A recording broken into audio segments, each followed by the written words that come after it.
ہم نے بخاری شریف سے اس حدیث مبارکہ کو ڈسکس کیا کہ حضور صلی اللہ علیہ وآلہ وسلم نے نجد کے لیے دعا نہیں فرمائی، اور ابن عبد الوہاب نجدی بھی نجد ہی سے تعلق رکھتا ہے، اور اس کے بارے میں علماء دیوبند کا کیا موقف ہے اور اس کے اپنے بھائی سلیمان بن عبد الوہاب کا کیا موقف۔ میں نے مختصراً آپ سے موقف بیان کیا تھا اور پوچھا تھا کہ کیا آپ تفصیل جاننا چاہتے ہیں، تو آپ لوگوں نے کہا کہ سر اس کے بارے میں کچھ بتا دیں تاکہ ہمیں پتہ چل جائے کہ گھر کی بات کیا ہے۔ دیکھیں، سلیمان بن عبد الوہاب نے شیخ نجدی نے جو تکفیر مسلمین کیا ہے نا، کہ مسلمانوں کی جو اس نے پہ کفر کے فتوے لگائے ہیں، اس پر رد کیا ہے، تو اس ضمن میں اس نے بہت تفصیل سے سوائق میں لکھا ہے۔ میں آپ کے ساتھ اس میں سے چند باتیں شیئر کر دیتا ہوں۔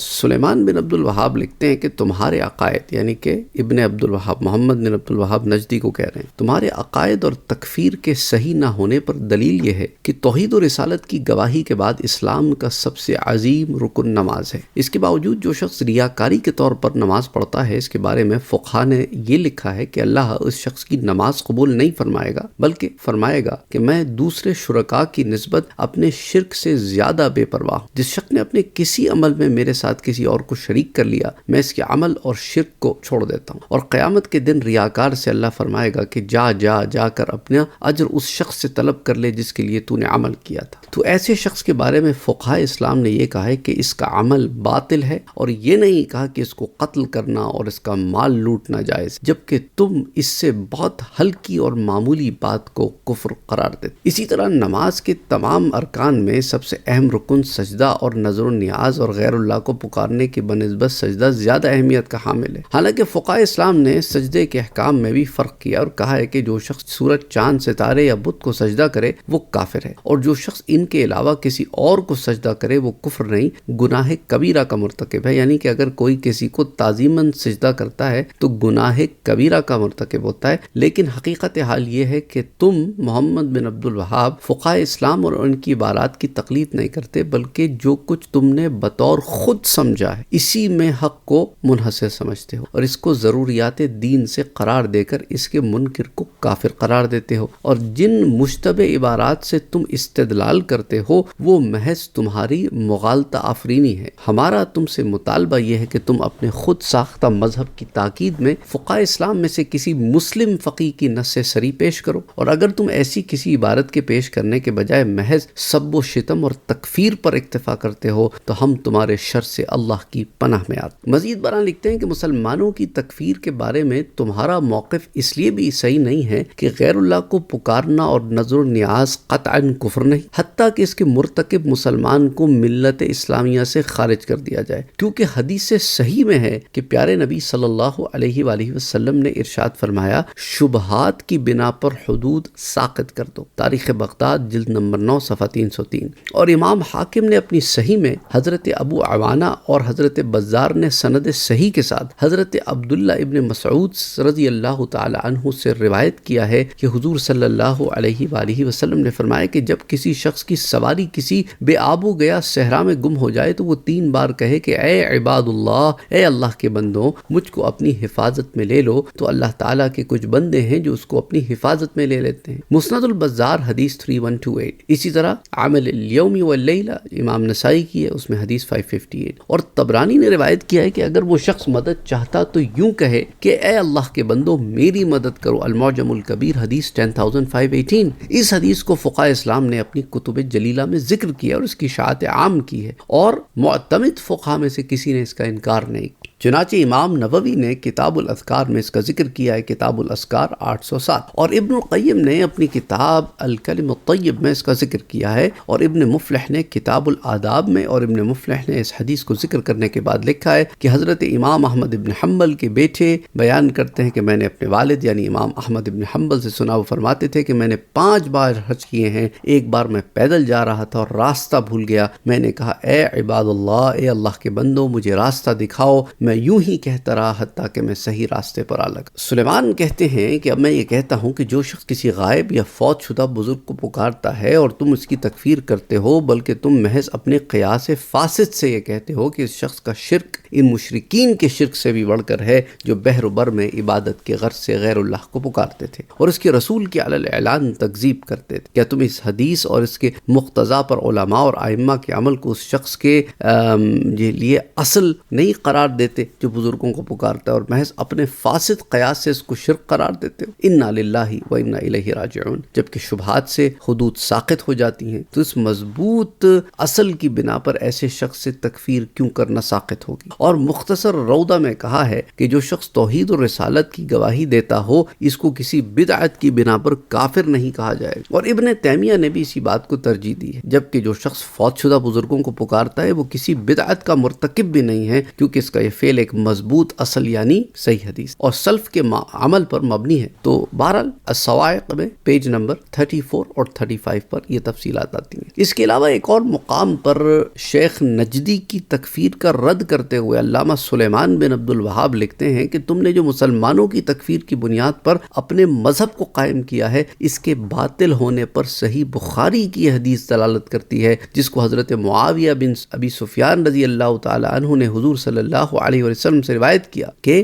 رسول صلی اللہ علیہ وسلم نے فرمایا کہ جس شخص کے ساتھ اللہ خیر کا ارادہ کرتا ہے اس کو دین میں فقیہ بنا دیتا ہے۔ یہ امت ہمیشہ صحیح دین پر قائم رہے گی یہاں تک کہ قیامت آ جائے گی۔ اس حدیث کی ہمارے مطلوب پر اس طرح دلالت ہے کہ اس حدیث میں حضور صلی اللہ علیہ وسلم نے قیامت تک امت کے دین پر مستقیم رہنے کی خبر دی، اور یہ حقیقت واقعہ ہے جن کو امور کو تم وجہ کفر قرار دیتے ہو۔ یہ ابتدا اسلام سے لے کر آج تک تمام دنیا اسلام میں مروج اور معمول ہیں۔ پس اگر اولیاء اللہ کے مقابر بڑے بڑے بت ہوتے اور ان سے استمداد اور استغاثہ کرنے والے کافر ہوتے تو تم تمام امت صحیح دین پر قائم نہ ہوتی، بلکہ اس کے برعکس ساری امت کافر ہوتی اور تمام بلاد اسلام بلاد کفر بن جاتا، جن میں علی الاعلان بتوں کی پوجا ہو رہی ہوتی یا بتوں کی عبادت پر اسلام کے احکام جاری ہوتے۔ پھر حضور کے فرمان کے مطابق اس امت کی دین صحیح پر استقامت کی حدیث کس طرح صحیح ہوتی؟ اور یہ بات بالکل ظاہر۔ تو آپ دیکھیں ان کے اپنے بھائی نے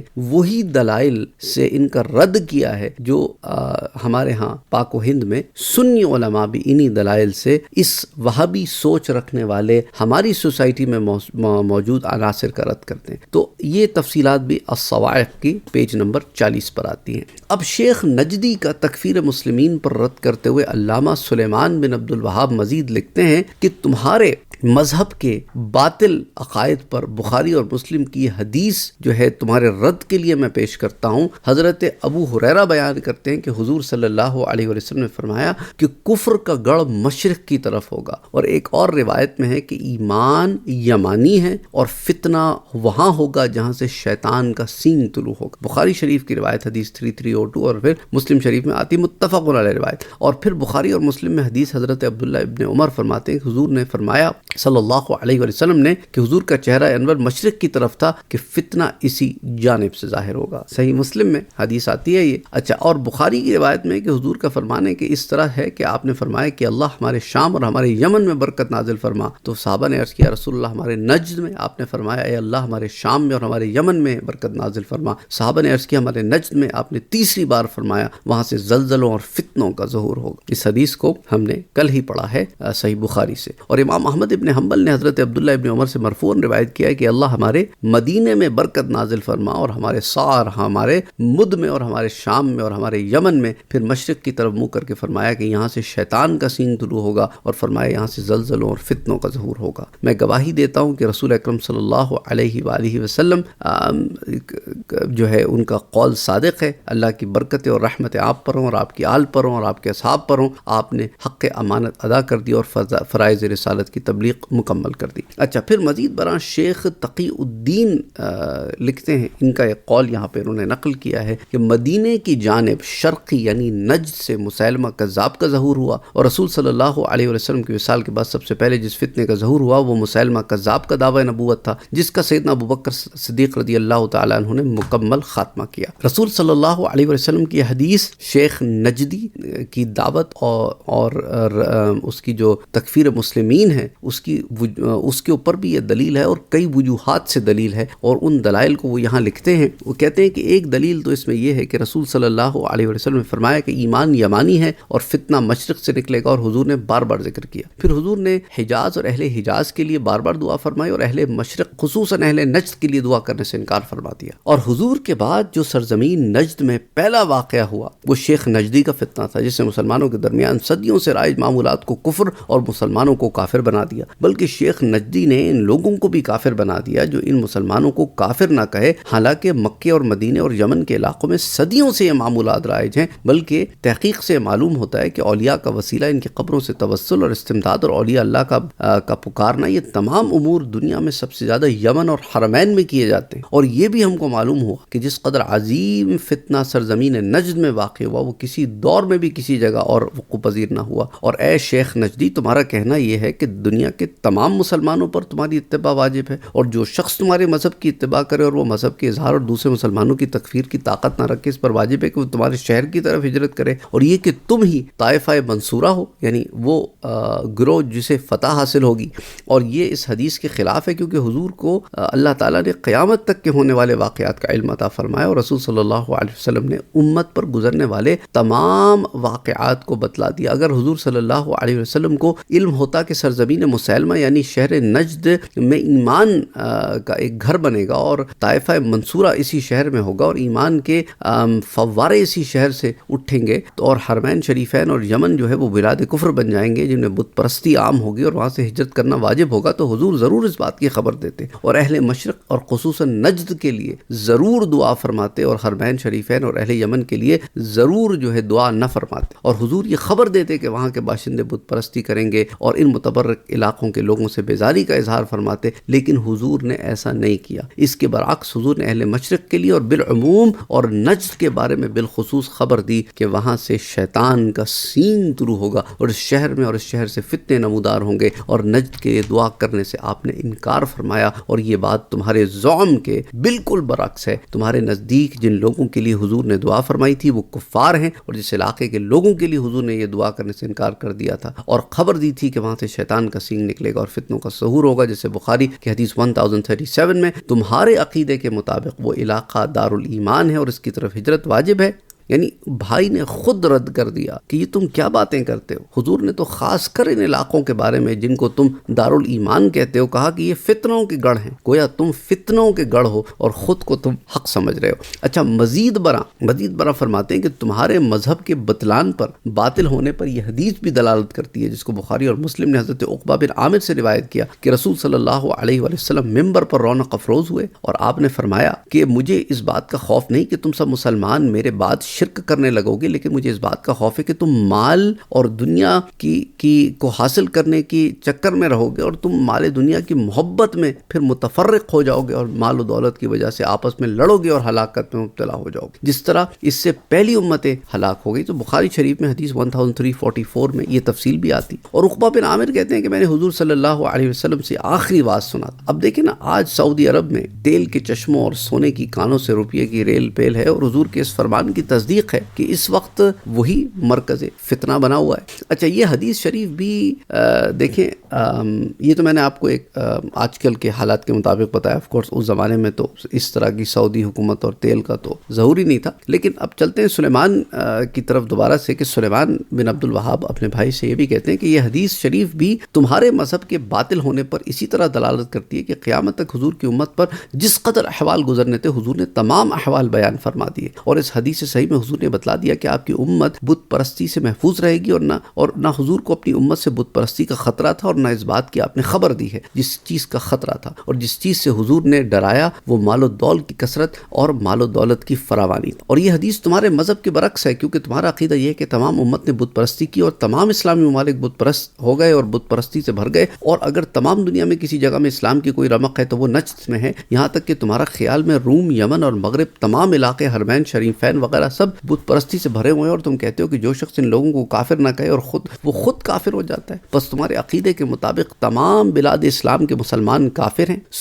تمہارے عقیدے کے مطابق صرف نجد کے شہر اور جو نیا دین تم لے کر آئے ہو اس کی عمر، جس کی عمر صرف 10 سال ہے، بس اسی پر جو ایمان لائے گا وہ ٹھیک ہے، باقی سب کافر ہیں. تو یہ آپ نے بڑی شد و مد کے ساتھ جو ہے نا اپنے بھائی محمد بن عبد الوہاب کی کا رد بھی کیا ہے الصواعق کے پیجز 43 سے 45. تو اب آپ یہ دیکھیں کہ صرف 10 سال کی مدت ہوئی تھی اور اتنا فتنہ اس زمانے میں بھی اس کا پھیل چکا تھا. اور اب آپ دیکھیں کہ اتنے کئی 100 سال پر محیط مسلمانوں کے عمل کو ایک ہی جھٹکے میں ساروں کو کافر قرار دے دی. معاذ اللہ، استغفر اللہ العظیم. اچھا، اس کے بعد سلیمان بن عبد الوہاب لکھتے ہیں کہ تمہارے مذہب کے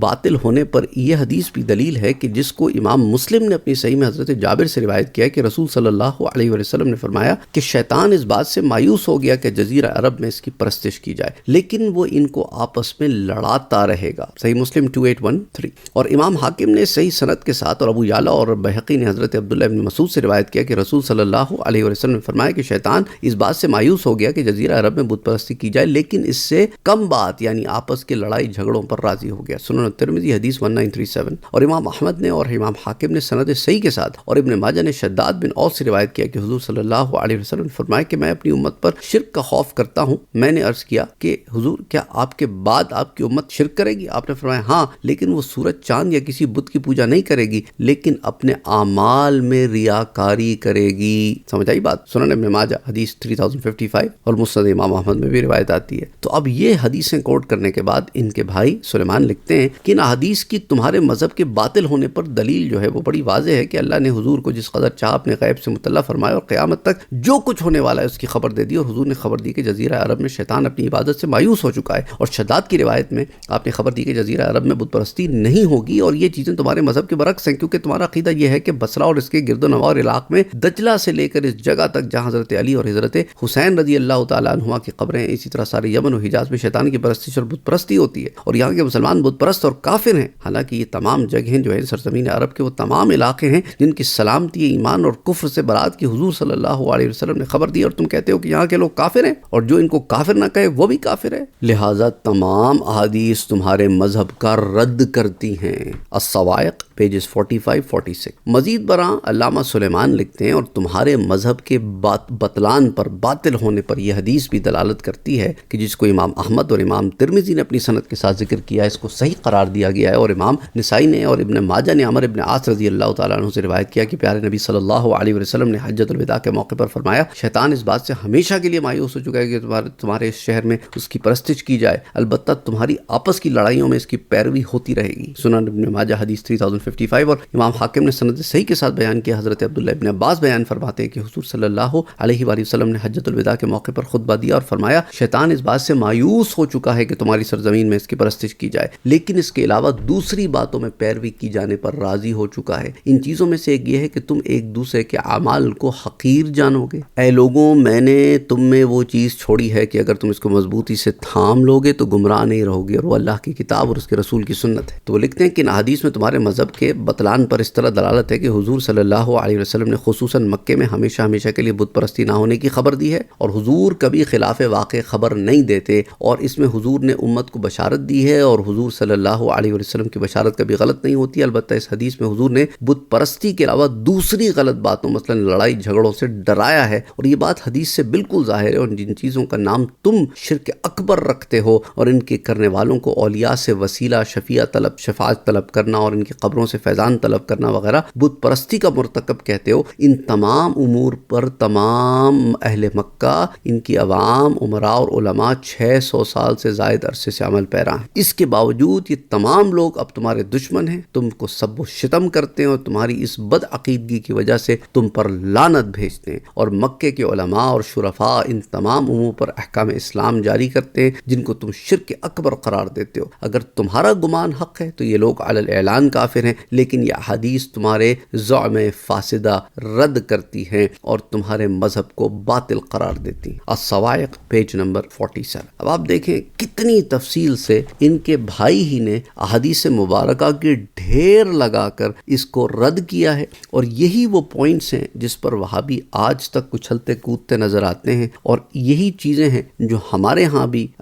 بہت زیادہ شد و مت کے ساتھ بیان کی جاتی ہیں، تاریخ کو مسخ کر کے بیان کیا جاتا ہے، لوگوں کو یہ پوائنٹ آف ویو دیا جاتا ہے کہ گویا ساری دنیا جو ہے وہ بت پرستی کا اڈا بن گئی تھی، شرک اکبر ہو رہا تھا، اور یہ نجد سے یہ صحاب اٹھے اور انہوں نے جو ہے وہ صفائی کی اور ایک خود ساختہ اپنی فہم سے سمجھے ہوئے چند نکات کو دین بنا کر پیش کر دی۔ انا للہ و انا الیہ راجعون۔ I personally think that his own brother Sulaiman bin Abdul Wahhab has exposed Muhammad bin Abdul Wahhab Najdi, and it's quite evident and quite clear what he has done here. تو امید کرتا ہوں کہ اس سے آپ کو بات واضح ہوئی ہوگی۔ السلام علیکم ورحمۃ اللہ وبرکاتہ۔ Don't forget to like, share, comment and subscribe to Sayyid Saad Qadri.